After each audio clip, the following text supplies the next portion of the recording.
system today. And mostly today is just going to be about hormones and what they are, and the two major classes of hormones based on their actions and whether or not they can go through the lipid bilayer. Okay, so I know that I'm skipping the last section of the nervous system, which is on the sense organs, but I figure since we're kind of behind, I can skip that. I can always come back to it later at the end of the semester if we have time. So it's much more important to cover the endocrine system and the reproductive system as a whole, because they're a much bigger percentage of the curriculum than just your eyes, your ears, and your sense of taste and smell. So this whole unit is about the endocrine system. The endocrine system is basically in charge of your hormones, which are chemical messengers that are going to cause changes in different parts of the body.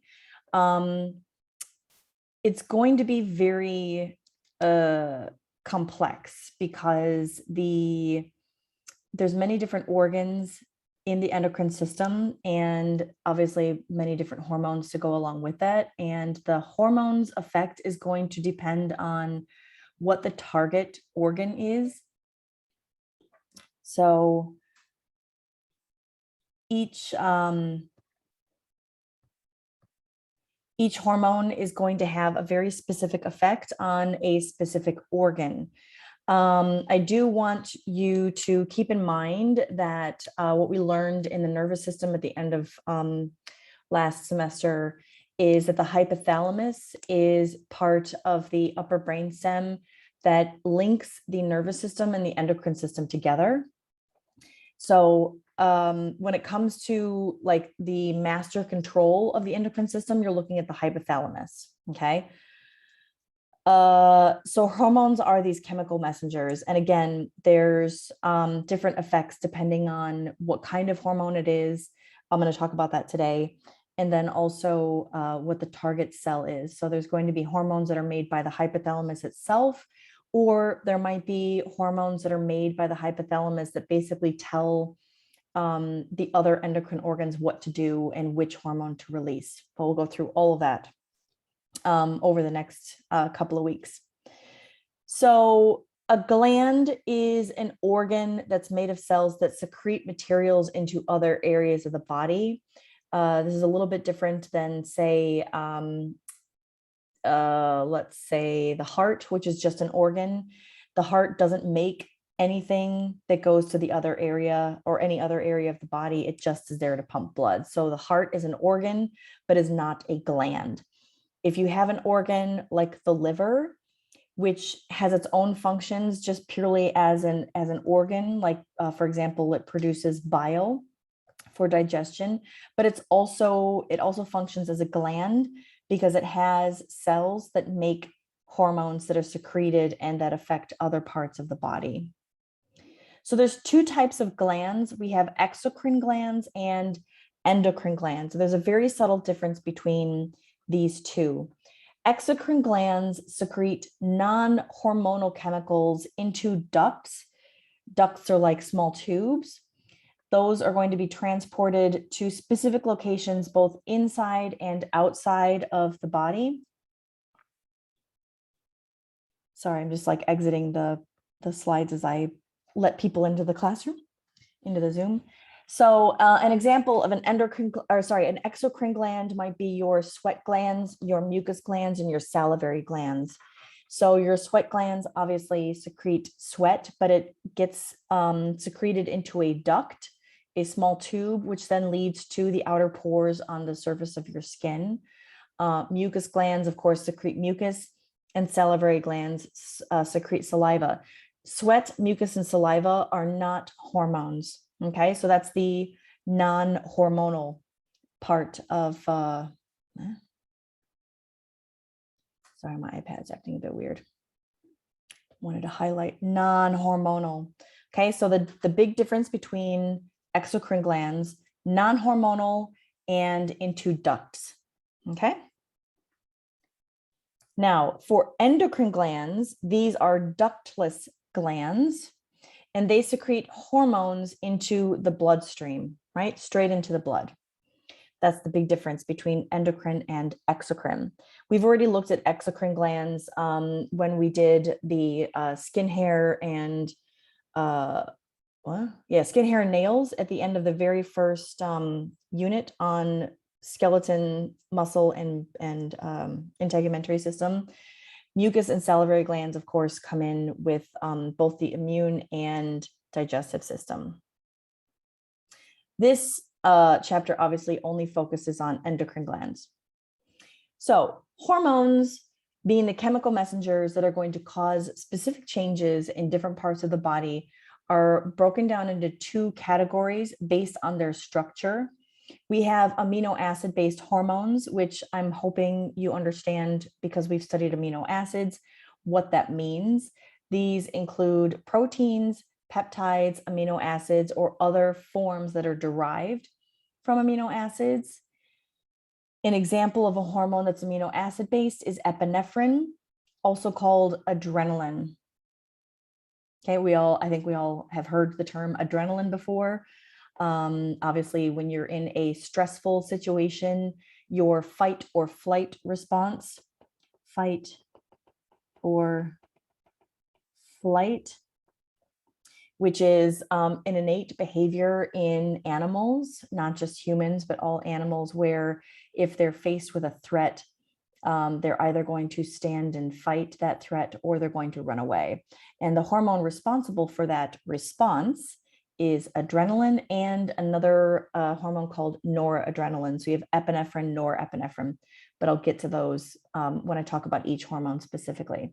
So this is an example of type 1, which is called amino acid based hormone.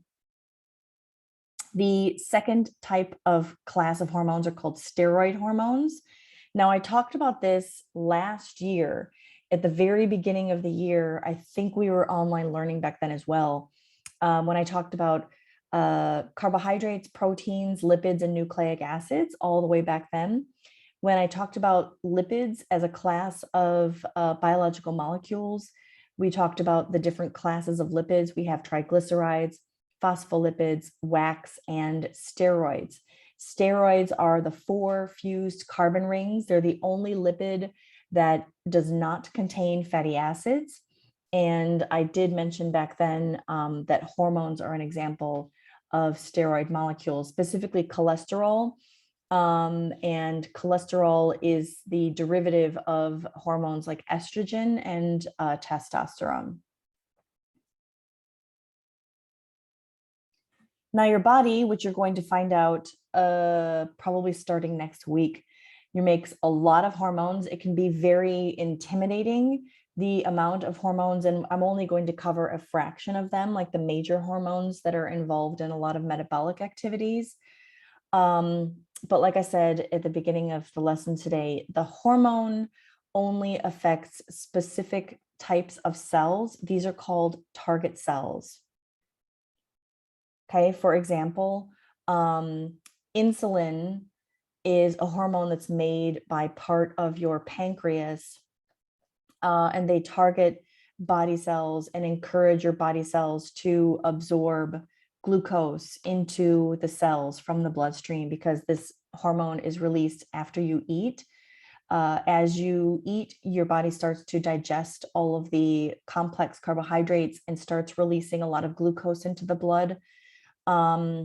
If you're eating something that's very high in refined sugar, like say like a cookie or I don't know, some kind of processed food like pizza or something like that, it doesn't have a lot of fiber in it.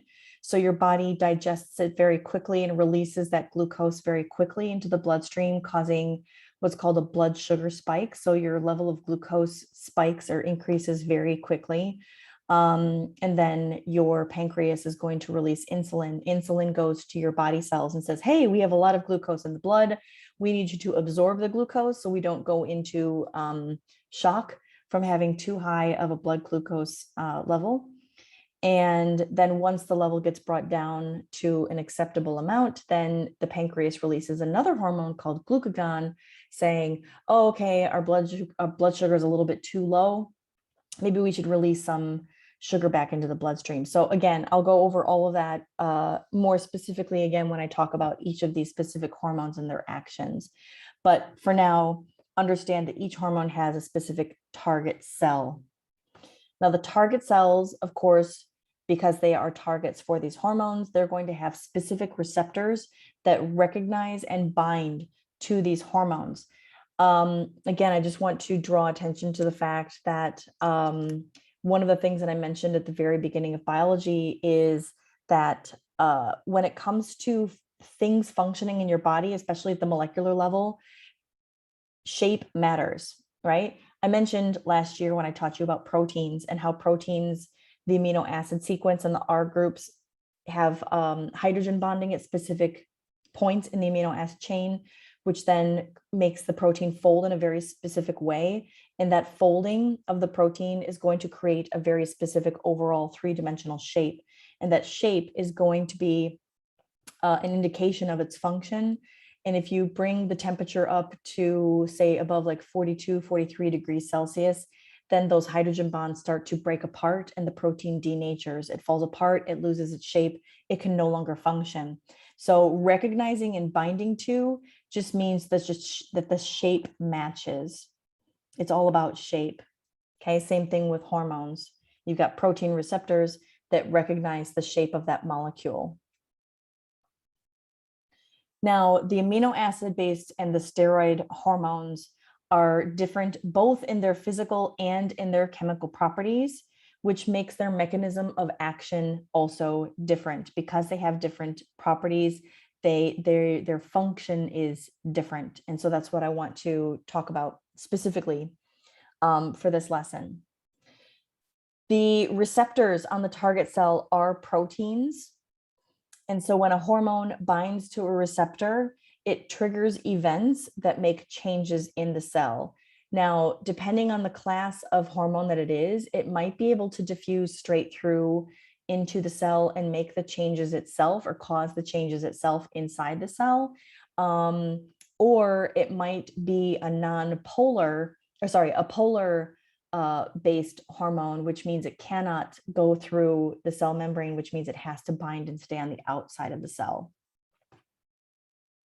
So amino acid based hormones, if you remember when I talked about amino acids and the fact that they have an R group and some of the R groups can be polar, that means that they cannot diffuse passively through the cell membrane.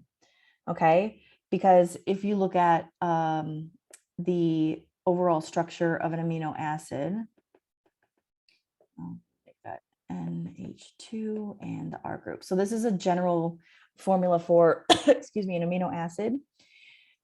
You've got the hydrogen on one side, and it doesn't matter which side. On one of the four sides, you have a hydrogen, the amino group, a carboxyl group, and here's the R group as a review from what I talked about last year. Now, the R group could be polar or could be nonpolar. But the fact that they're amino acid based hormones means that those R groups could be polar, which means they cannot diffuse through the cell membrane. The cell membrane is nonpolar, remember? Nonpolar.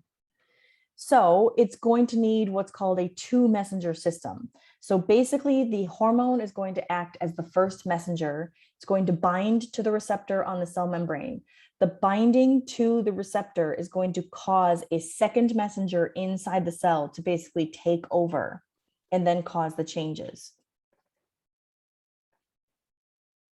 So the hormones are attracted to the receptor proteins. And like I said, they are the first messenger by binding to the receptor.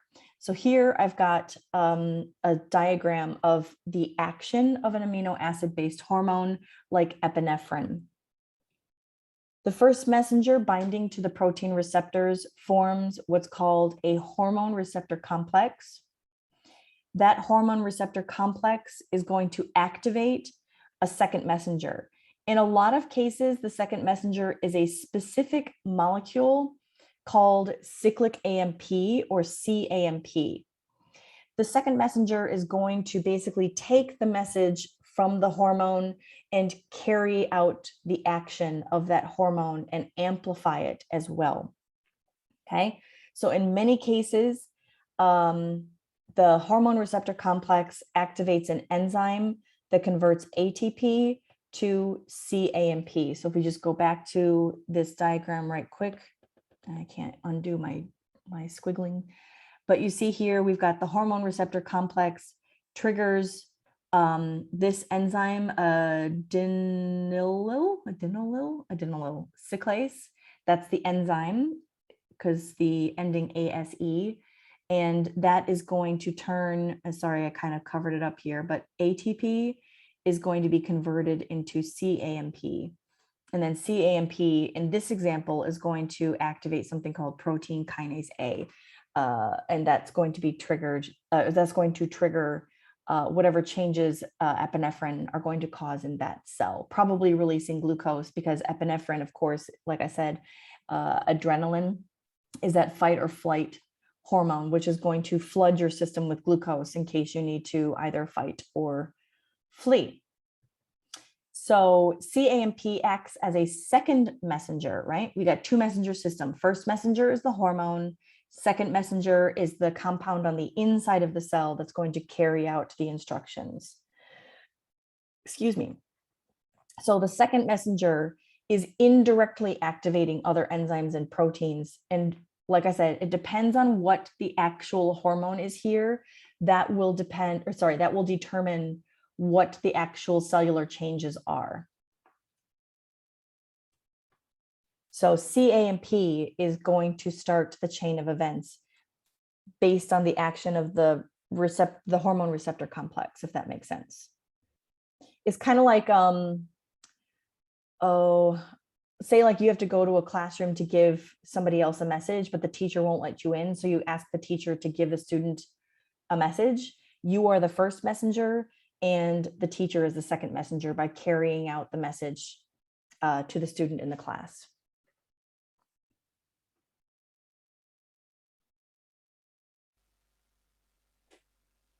Epinephrine is one of many hormones that is water-soluble, hydrophilic, and therefore unable to cross the hydrophobic plasma membranes of its target cells.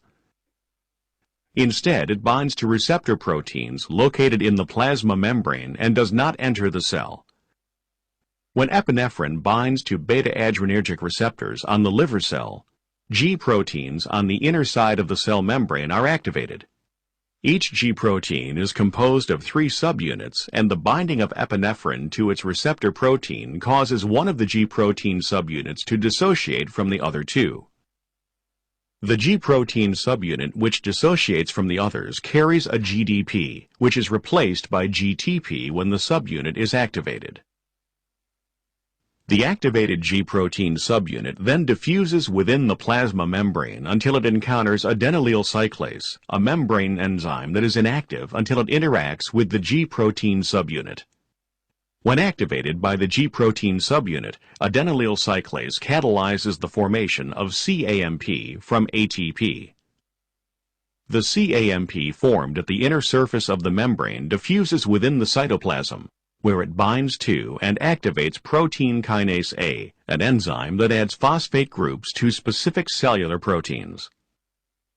In liver cells, protein kinase A phosphorylates and thereby activates another enzyme called phosphorylase, which converts glycogen into glucose 6-phosphate. The glucose 6-phosphate is then converted to glucose. Through this multi-step mechanism, epinephrine causes the liver to secrete glucose into the blood during the fight or flight reaction.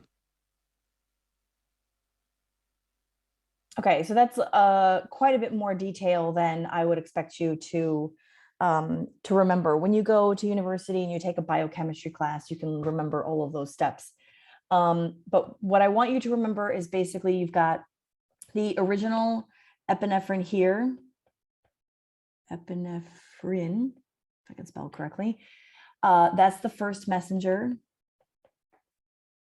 And the first messenger binds to the receptor protein because it cannot go through the lipid bilayer, and it causes changes that make ATP converted into cAMP. And CAMP is then going to carry out whatever the message is. In this case, because it's a liver cell, remember, it depends on the target cell. The liver cell, this is a fight or flight response. And this is when epinephrine is flooding your body, the adrenaline. I'm sure we've all been in the situation where you get startled or you've like that kind of moment and you feel like the rush of energy. That rush of energy is coming from a rush of glucose that is being flooded into your bloodstream because of the effect of epinephrine or adrenaline. It's the same thing. And all of this is because this hormone targets liver cells to have a rush of glucose be released into the bloodstream in case you need it. Now, the other group of hormone called steroid hormones. Remember, steroids are a type of lipid, and lipids are non-polar. So steroid hormones are going to be able to go straight through the lipid bilayer and cause changes itself. They don't need a second messenger system. So they don't act through cell surface receptors. They diffuse straight through the lipid bilayer of the target cells, and they bind to receptors in the cytoplasm. Okay, so in this example, you see a steroid hormone that binds to the receptor protein. It forms the receptor protein complex. And in this example, it's going to cause transcription to happen because you see DNA on step 4 being transcribed into mRNA and then coming out and making a protein. So this hormone is obviously carrying some kind of message for the formation of a protein, a specific protein. So the hormone receptor complex inside the cell causes the existing enzymes, causes the cell to activate existing enzymes, or if the enzymes are not present as in this example, it's going to go into the nucleus and then trigger transcription and translation to make the enzymes or proteins.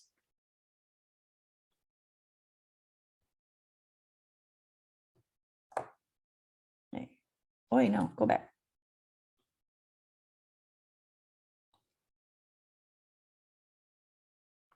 Steroid hormones are not water-soluble. They travel in the blood attached to protein carriers.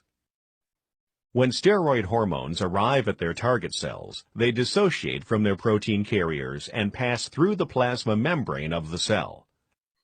Some steroid hormones bind to specific receptor proteins in the cytoplasm and then move as a hormone receptor complex into the nucleus. Other steroids travel directly into the nucleus before encountering their receptor proteins, not shown.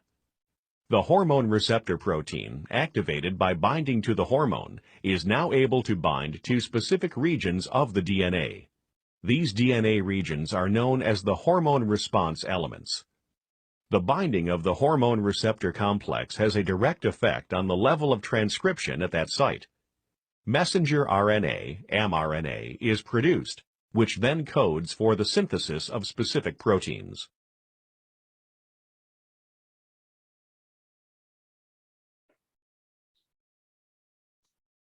Okay. So this figure shows how the hormone receptor complex binds to the DNA inside the nucleus. Once the hormone receptor complex is bound to the DNA, it's going to activate transcription, as you can see in this diagram. By activating transcription, the hormone has stimulated the production of new proteins, which is going to cause changes in the cell. If it's a protein, if it's an enzyme, whatever it is, but this is the point of the hormone. Now, the last thing is a special group of compounds called prostaglandins. These are lipids that are not hormones, but they have a hormone-like effect. They help to regulate cell activities, but they are not made by endocrine glands. They're made in small amounts by cells throughout the body. And instead of being transported through the blood to act on specific target cells, they act locally. So they are made by certain types of cells located throughout your body, and they're only going to affect the cells around them.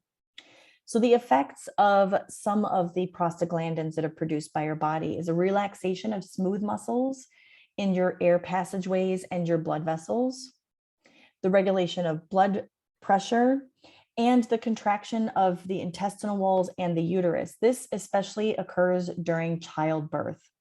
One of the things that starts labor, which is when the uterus starts to contract, and that indicates that the baby is ready to be born. That is the action of prostaglandins. Then they cause the uterus to start to contract to push the baby out. And in fact, the stimulation of the inflammatory response, which we have learned about, is caused by prostaglandins. So if you think back to what the inflammatory response is, when cells or blood vessels are damaged, they're going to release chemicals. And those chemicals are stimulating the inflammatory response. And now you know that those chemicals are prostaglandins.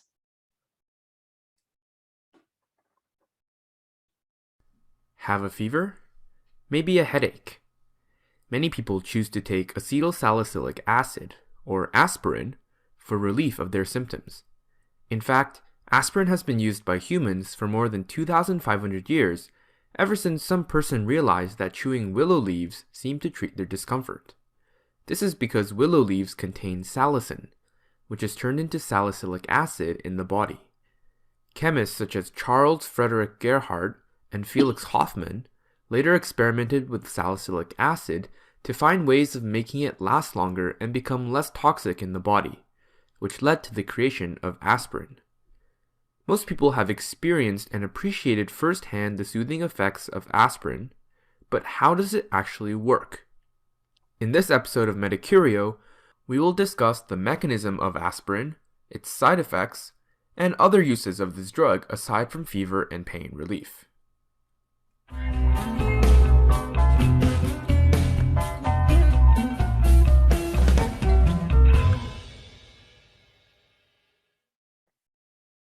The body has many ways to fight an infection. It could raise the temperature and cause a fever, making the environment inhospitable for any pathogen invading the body. In addition, immune cells in the body are stimulated to release a wide variety of toxic chemicals that can kill any invaders, as well as chemicals that stimulate more immune cells as backup, a process known as inflammation. Of course, the higher temperature and released chemicals also damage your own cells, which is why you may feel pain during a fever. Despite this, fevers are not necessarily a bad thing. It is a natural and usually effective way for your body to fight infection, and aspirin and other fever-reducing drugs should only be used if the fever has lasted many days or the body temperature is very high, both of which increase the risk of permanent damage to the body. So what tells the body to turn up the heat, or the immune cells to release their chemicals? Nobody really knew for many years, even after aspirin began to be sold. In 1971, more than 70 years after aspirin first entered the market, British pharmacologist John Vane discovered that a family of fat-derived molecules known as prostaglandins seemed to be responsible for causing fever, inflammation, and pain, and that aspirin treated these symptoms by preventing production of prostaglandins. For his breakthrough discovery, he was awarded the 1982 Nobel Prize in Medicine, which he shared with two Swedish biochemists, Bengt Samuelsson and Sune Bergström, who also did extensive research on these prostaglandins. How does aspirin prevent prostaglandin production? Understanding this requires figuring out the synthesis pathway of prostaglandins, which was accomplished a few years after Vane's discovery. Prostaglandins are derived from fatty acids in the cell membrane. These fatty acids are cut off of membrane lipids by an enzyme known as phospholipase A2. Afterwards, an enzyme called cyclooxygenase, as its name implies, creates a ring in the fatty acid and adds some oxygens to form an intermediate prostaglandin, which is further modified into a variety of different prostaglandins with an incredible diversity of functions. These functions include acting on the hypothalamus to increase body temperature, stimulating immune cells in inflammation, and sensitizing nerves to pain, as well as initiating clotting in blood, constricting and dilating blood vessels, producing mucus in the stomach to protect the stomach lining from stomach acid, and so many more. What aspirin does is that it stops cyclooxygenase from working, which blocks prostaglandin synthesis and results in temporary reduction of prostaglandin-induced pain, fever, and inflammation, until cyclooxygenase activity returns to normal. This inflammation doesn't have to just come from infections. Inflammation from some autoimmune diseases such as rheumatic arthritis can also be relieved using aspirin. However, since prostaglandins aren't just involved in discomfort as mentioned earlier, using aspirin also stops other body functions as well. Sometimes this is a surprising benefit. For example, one of the prostaglandins that aspirin prevents from synthesizing is thromboxane A2, which is involved in activating platelets to initiate blood clotting. This means by taking a low dose of aspirin every day, it becomes harder for blood to clot.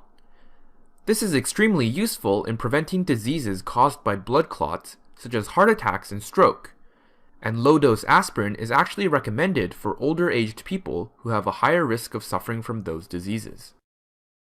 On the other hand, aspirin also decreases production of protective mucus in the stomach, which means that stomach acid can burn through the stomach, leading to gastric ulcers and dangerous internal bleeding.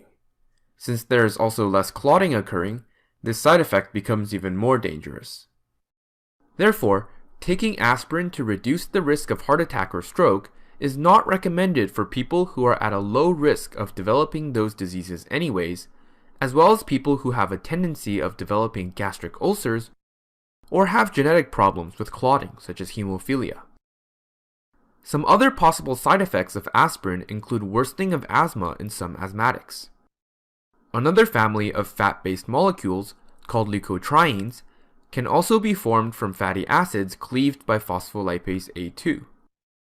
These leukotrienes cause narrowing of airways and more mucus production, making breathing difficult. When cyclooxygenase is inhibited, there are more fatty acids available to be converted into leukotrienes, which sometimes exacerbates the symptoms of asthma. Finally, you may have seen baby aspirin on the shelves at your local pharmacy. This is not for babies or young children. Aspirin is not recommended for children because it may cause Reye's syndrome, which involves life-threatening damage to both the liver and brain.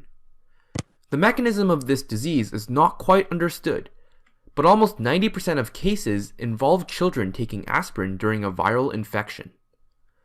Baby aspirin is called that because historically it was used for babies and therefore is at a lower dose. Nowadays, it is actually used to prevent blood clotting as mentioned earlier. Look for alternative fever relief drugs such as ibuprofen or acetaminophen if a child has had a fever for a long time. Speaking of other fever relief drugs, it turns out that aspirin is not the only drug that works by inhibiting cyclooxygenase. Other common drugs such as ibuprofen, acetaminophen, and naproxen also inhibit cyclooxygenase and therefore have similar effects as aspirin. You may recall from previous videos that steroids are also used to prevent inflammation such as in autoimmune diseases. Steroids work differently by inhibiting phospholipase A2, but also have multiple other functions that can lead to more side effects, such as Cushing's syndrome. Since aspirin and other cyclooxygenase inhibitors are not steroids and can still decrease inflammation, they are called non-steroidal anti-inflammatory drugs. Aspirin is truly an amazing drug that has such a wide range of symptoms it can treat, whether it is fever, headache, inflammation, or pain, and can even be used to prevent heart attacks and strokes. It has been taken by humans ever since the time of the ancient Greeks and Egyptians, and a Nobel Prize was even awarded for aspirin research. Very cool for a very common drug that many people don't even bother looking twice at. Check out the description. But also, as he said, that there are other drugs that are available now, which are much better than aspirin because they don't decrease the, what do you call it?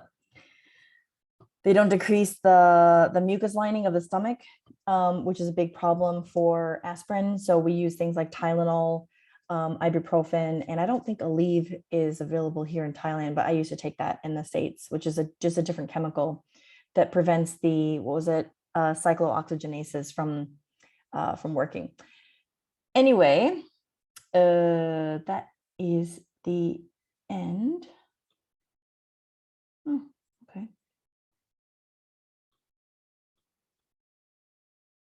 Weird. Can everybody hear me? Yes. Okay.